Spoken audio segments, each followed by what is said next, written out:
இது என்னன்னு கொஞ்சம் பாருப்பா. டிஸ்பிளே, பேட்டரி, ஸ்பீக்கர் 3மே நல்லா தான் இருக்கு. ஐயா இந்த ஃபோனில் எந்த பிரச்சனையும் இல்லைங்க ஐயா. பேட்டரி டவர்லாம் நல்லா தான் வருது.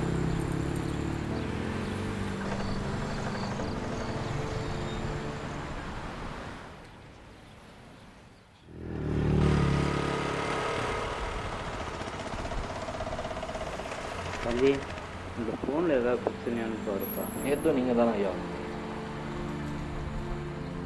ஃபோன் நல்லா தான் இருக்கு. நீங்கள் ஏன் இந்த வெயில் அலைஞ்சிட்டு இருக்கீங்க? அப்புறம் ஏன் என் பசங்க எனக்கு ஃபோன் பண்ண மாட்டாங்க?